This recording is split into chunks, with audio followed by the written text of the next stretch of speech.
આપના પ્રદેશ સંગઠન મંત્રી સુરઠિયાએ જામનગરમાં ગોપાલ ઇટાલિયા પર થયેલ જૂતાના હુમલાને ભાજપ અને કોંગ્રેસનું ષડયંત્ર જણાવ્યું. તેમના મતે આમ આદમી પાર્ટી લોકપ્રિય વધતા બંને પક્ષોના પેટમાં તેલ રેડાયું છે. તેમણે પોલીસ પર પણ સવાલ ઉઠાવ્યા અને જણાવ્યું કે હુમલાની તરત જ પોલીસ પણ પહોંચી ગઈ અને પરંતુ પીડિત વિશે પૂછ્યું નહીં.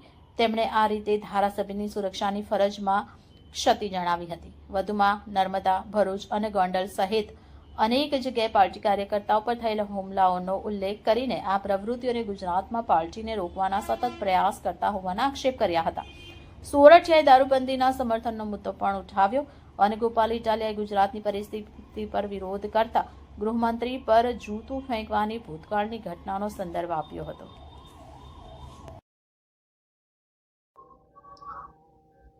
આજની આ પત્રકાર વાર્તામાં આપ સૌ સાથીઓનું સ્વાગત કરું છું.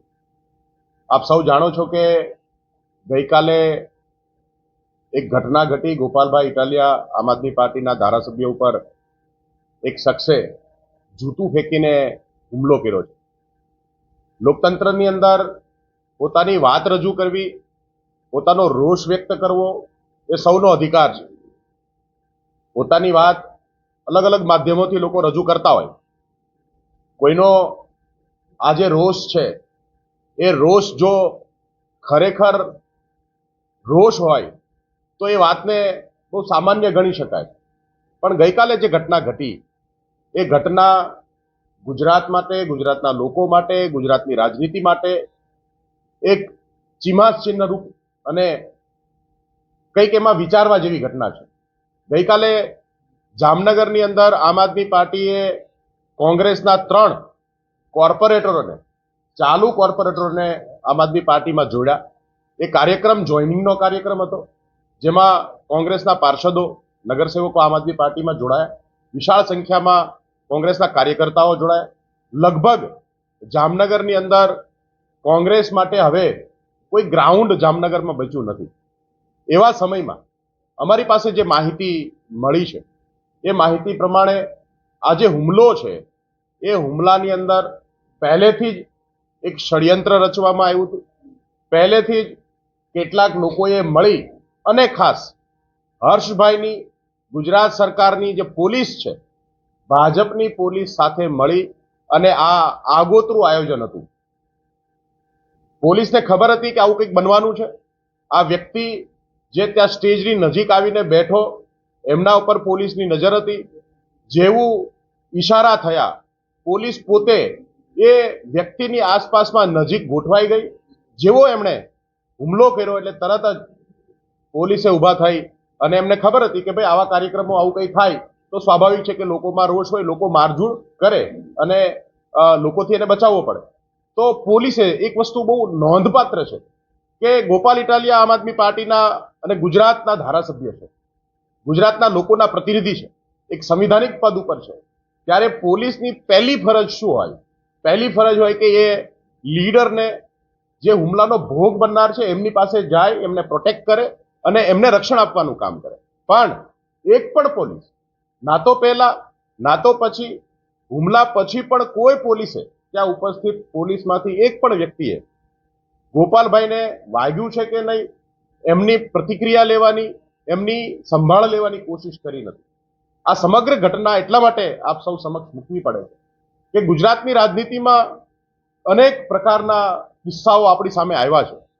પણ આજે જે સ્થિતિ ગુજરાતની છે, આજે જે રીતે એક નાની એવી પાર્ટી, એક યુવાન લીડર ગુજરાતની અંદર ઉગી રહ્યો છે, એને રોકવાના જે ષડયંત્રો છે એ અવારનવાર આપણે જોયા છે. વિસાવદર વિધાનસભાની ચૂંટણીમાં પણ આ બંને પાર્ટીઓએ ભેગા થઈ અને ગોપાલ ઇટાલિયાને હરાવવા માટે કોઈ કસર નહોતી રાખી. સાયના હોટલની અંદર કોંગ્રેસના લોકોએ આમ આદમી પાર્ટીના કાર્યકર્તાઓને ખરીદવા માટે રીતસરની દુકાનો લગાવી હતી અને કોઈ પણ ભોગે ગોપાલ ઇટાલિયા હારે એના માટે બંને પાર્ટી એક થઈને કામ કરતી હતી. આજે પણ જામનગરમાં કોંગ્રેસનું ગ્રાઉન્ડ ખતમ થયું અને એના અનુસંધાનમાં ભાજપ અને કોંગ્રેસે મળી અને આમ આદમી પાર્ટીનો અવાજ બંધ કરવાનું, આમ આદમી પાર્ટીને રોકવાનું, ગોપાલ ઇટાલિયાને રોકવાની કોશિશ જે છે એ ગઈકાલની ઘટનામાં સ્પષ્ટ દેખાય.